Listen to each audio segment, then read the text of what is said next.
That's terrible. No, let's turn that off. Let's change that. Go back. Hello. I have this in. I don't need this in. Hi, everybody. Happy whatever. What day is it? I don't know. Someday. I'm live. I'm absolutely live.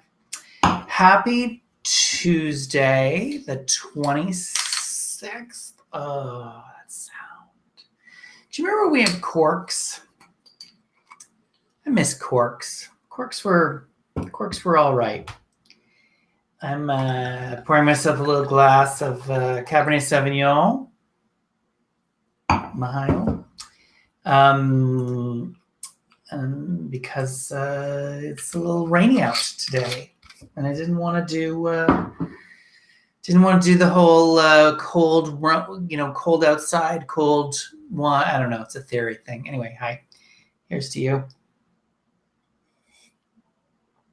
I hope this finds you well, safe and healthy. It's time for another Live at 5 with me, Michael Bach.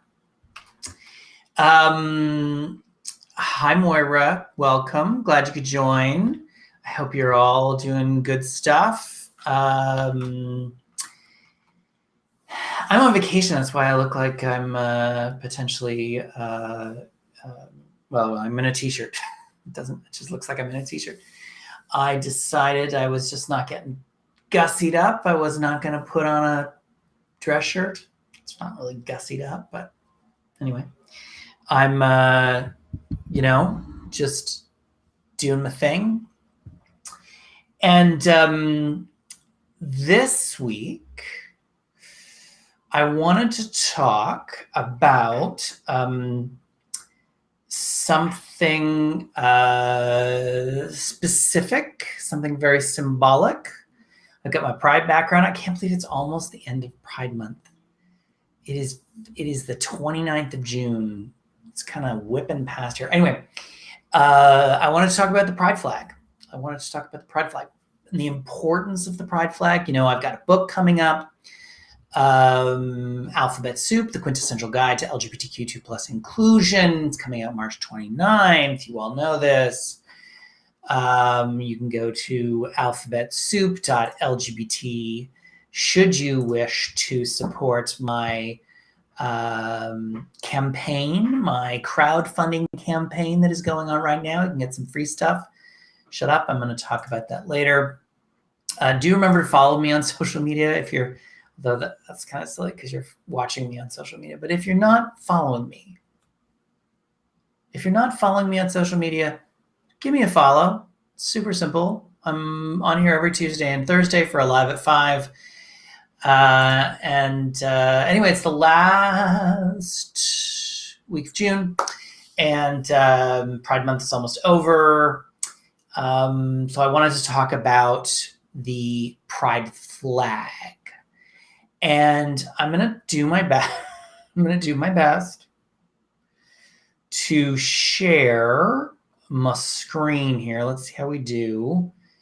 And I'm going to do this one. I'm going to drop myself in the little lower right-hand corner. Look at that. Some of you will be able to see this. Some of you won't. So this is the original Pride flag that was created in 1978 by an artist by the name of Gilbert Baker. And he had been asked to create this flag by a gentleman by the name of Harvey Milk, who was the first openly LGBTQ2+ politician in the United States or Canada. And Milk wanted a symbol of pride for the LGBTQ2+ communities. And they felt that a flag was a really great symbol of pride.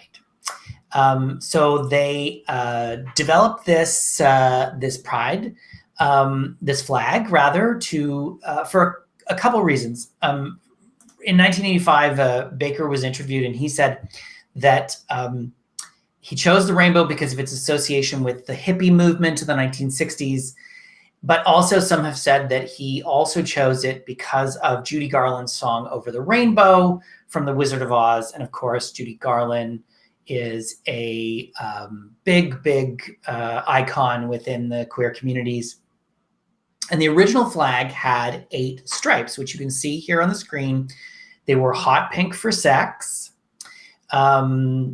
Each color had a meaning. So hot pink for sex, red for life, orange for healing, yellow for sunlight, green for nature, turquoise for magic/art, indigo for serenity, and violet for spirit. If you're just joining, hi, welcome. Please, but use the chat box. Drop a note, say where you're from, what's going on in your world. Just share a message, ask me questions, do it all in chat box. Please, I'd love to know that people are actually watching this and I'm not sitting here alone talking to myself. Hello, Sam, welcome. If you're not drinking, and you shouldn't because it's a terrible habit, but I am anyway.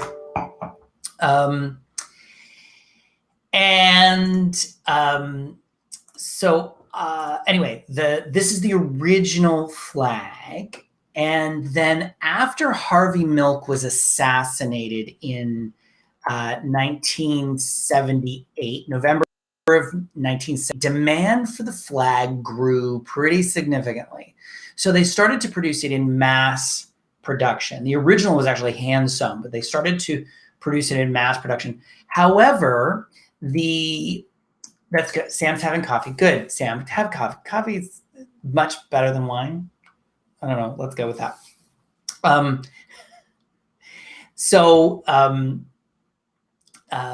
They reduced it to 7 colors because the hot pink was very difficult to come by. Apparently hot pink in 1978, which just seems really odd to me because it was 1978, but hot pink was a very difficult fabric color to find. So they dropped that and went to 7 colors. However, then in 1979, Joaquin, you just posted a link. Thank you so much. Joaquin's comment says, meaning of the colors, using color to establish meaning. Baker conceived a flag that would empower his tribe, yes, and a rainbow of humanity motif to represent the community's diversity. Yeah, wonderful. Thank you. I love that people are participating. Thank you, Joaquin. Thank you, Sam. Drop a comment in the chat box. I'm loving that people are actually chatting. So then in 1979, they were aiming to decorate the streets of San Francisco with the flag. And Baker decided to split the flag down the middle so that there would be half of the flag on one side and half of the flag on the other side of the street. But of course, in order to do that, he had to remove one of the colors. So bye-bye turquoise. And this is what the flag has been in use up until recent years. It has been the 6 colors: red, orange, yellow, green, blue, purple. Until in 2017, Gilbert, the original artist, released a new flag. He went back to his original, so adding back in the hot pink and the turquoise, but then he also added the the lavender to represent diversity, which I thought was great. It's the diversification of the community, great direction. But also in 2017, the city of Philadelphia adopted a new flag, which added in the colors black and brown to represent and draw attention to people of color who are also members of the LGBTQ2+ communities. So then, there's more. I know there's more. In 2018, an artist by the name of Daniel Quasar released this flag,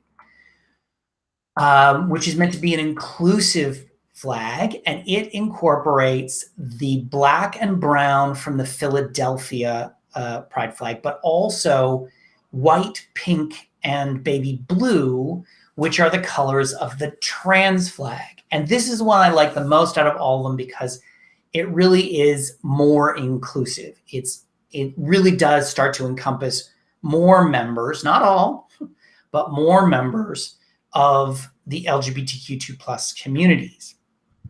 But there's more. Wait, what? There's more. Yes, there's more. Did you know that there's a lot of other flags in the LGBT communities?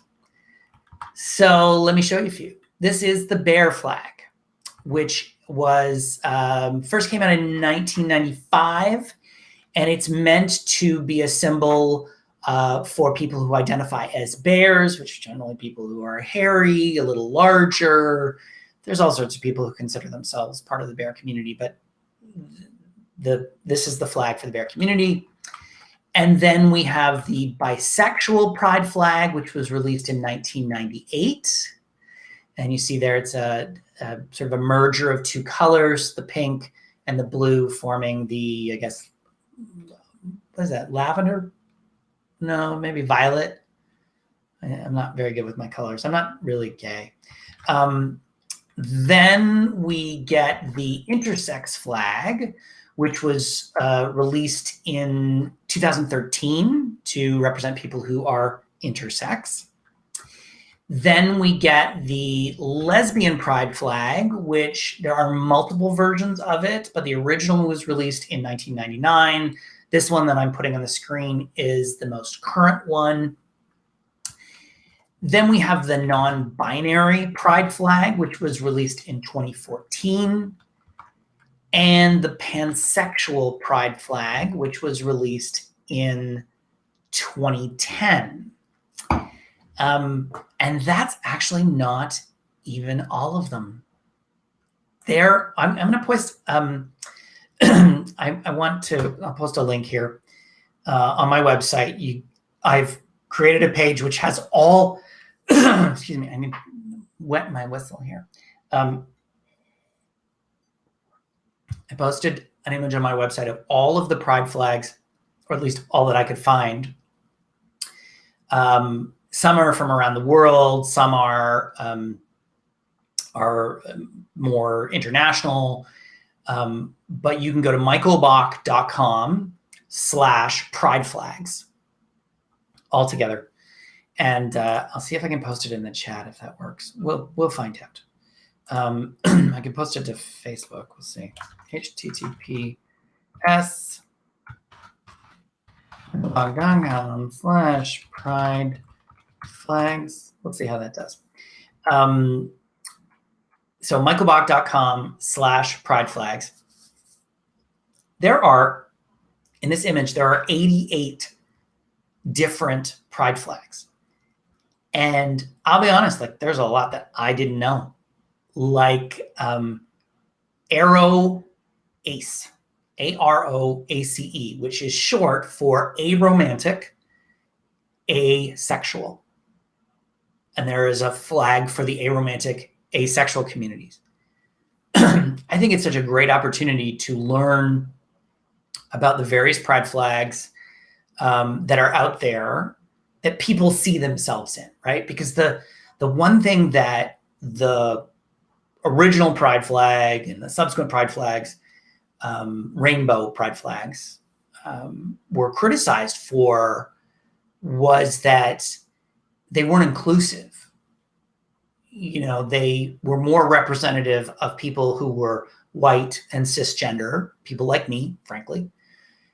And they weren't representative of people who were intersex or aromantic, asexual, or non-binary, or. And I love that we have a lot of different flags. And I'm actually going to, I just did that one image quickly, but I'm going to do some research and keep posting updated images of pride flags. So I'd encourage you to go to that, michaelbach.com/pride flags, and learn about the different pride flags that are out there. I talk about the importance of the significance of pride flags in my new book, Alphabet Soup, the quintessential guide to LGBTQ2+ inclusion, available March 29th. Anyway, I have to do it. I'm legally required. You can find more at alphabetsoup.lgbt. And for me, the word pride, it's a bit, I don't know, it's a bit misleading. Maybe it's not the right word. For me, the whole significance of the pride flag is about safety. And I think it's important to keep in mind that some, not all, but some LGBTQ2 plus people are the invisible minority.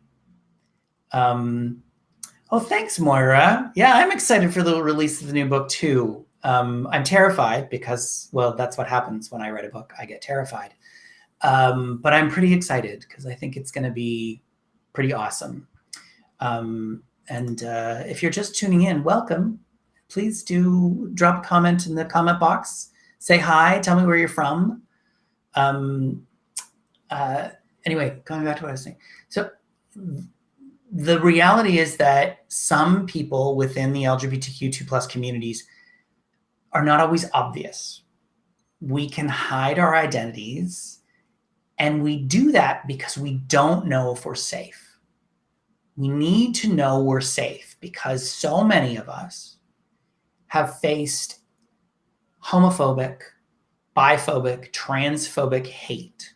We've either experienced it ourselves or we've witnessed it. So we look for a symbol, a sign that says that we're safe. And for many, that symbol is a pride flag. Sometimes it's a pink triangle, but the pink triangle comes from Nazi Germany and the concentration camps, and there's a lot of trauma attached to that symbol, even though it has been reclaimed. But I think that, we don't have a lot of trauma around the rainbow for different pride flags. So I think it's a better symbol. And it doesn't matter what that symbol necessarily is. It could be the inclusive pride flag that I showed you earlier, or the lipstick lesbian pride flag, or the arrow ace pride flag. Whatever that flag, it tells us that it's a safe space. And I think it's so important for people who are not members of the community to show their support by putting up those flags. Sam's just asked, is there a flag for two-spirited people? You know what? I think there is. Let's go to my website, Sam, michaelbach.com/pride flags.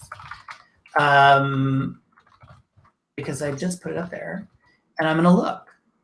Because this is what we can do in the middle of a live at 5. It's live. Let's see, two-spirit. There's one for sapphic, Chilean, diamoric.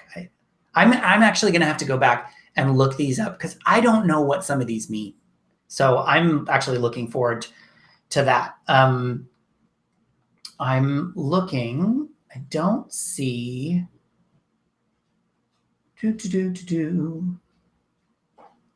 Yes, there is. There is a two-spirit pride flag. It is the original 6-colored rainbow flag with a couple feathers in the middle of it. And of course, if you don't know, two-spirited people are people who are indigenous, Native American, First Nations, Inuit, Métis, who also identify as being part of the LGBTQ communities. Great question. Thank you. One thing I was been thinking about as I was preparing for this, there's been a lot of backlash this year in particular against the kind of corporatization of pride, against companies that, change their logos for June to include the pride colors. And that's it. That's all they kind of do. And I have to say that I think some of that is pretty justified. A lot of these companies are, they change their logo in June, but then do nothing the rest of the year. But here's a radical idea. I'm going to be gay almost every day of the year.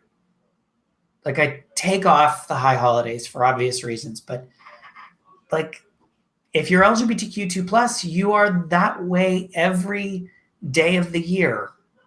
And I need to know that I'm safe in October and February and every month.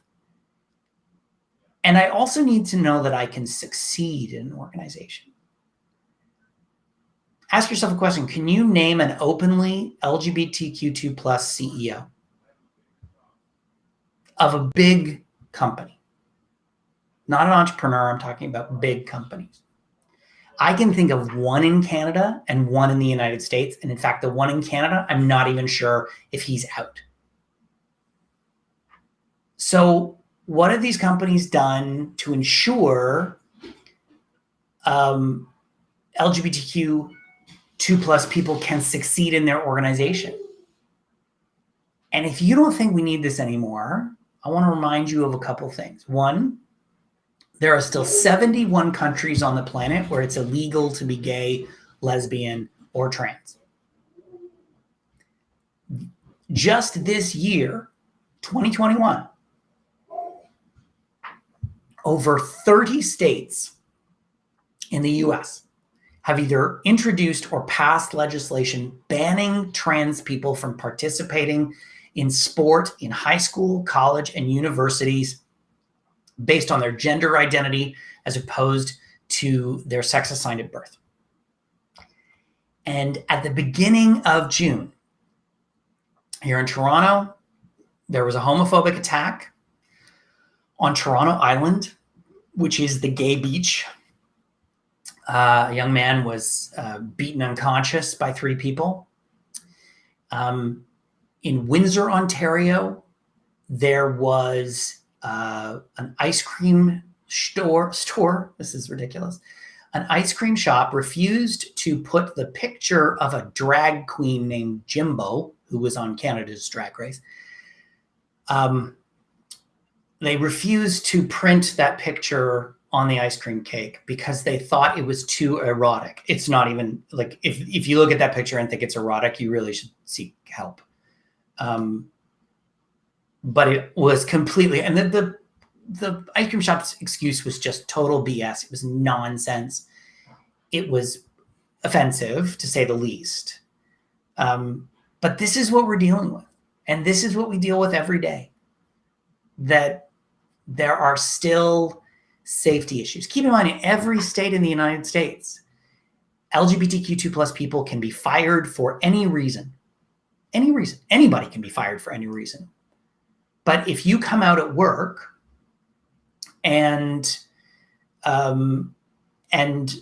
your boss is homophobic, transphobic, biphobic, whatever phobic, he can fire you. They can fire you just because you are you. It has nothing to do with the quality of your work. Sam is saying, I lived in a country like that before moving to Canada, although I had a lot of friends who belong to the LGBT community from different countries. Absolutely. And I'll tell you, Sam, I had an incident when I was at a former employer. And we had a guy in Nigeria. He'd moved from the UK to Nigeria, and he was openly gay. And he emailed me and wanted to start a pride group, a pride employee resource group in the Nigerian firm. And my response was, right, we're going to move you somewhere else now. We ended up moving him to Australia because it's illegal to be LGBTQ2+ in Nigeria. And while the punishment isn't death, I believe it's 10 years in prison for consensual same-sex acts. We still live with a lot of homophobia, transphobia, and biphobia in the world. It is not perfect. It is better for some than for others. As a cisgendered white man, I don't experience a lot of homophobia in my life. But for people of color, trans folks of color, we have a long way to go. A long way to go. It is a sad statement that in 2021, and I've been out of the closet now for 34 years. I should just get a filter that just blends, like my nose would disappear, everything would disappear. Ugh. Yeah, I've been out of the closet for 34 years and things have gotten better, but it's not great. We still have a long way to go. So here's to pride. I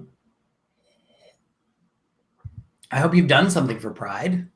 I would encourage you to check out those pride flags and learn some more about all of these different pride flags and the different communities, the different subsets of communities within the community. And because education means a lot, and it really does help. And I think that's it. I think I'm yeah. Wow, I've been on for 26 minutes. Look at that. Thank you for tuning in.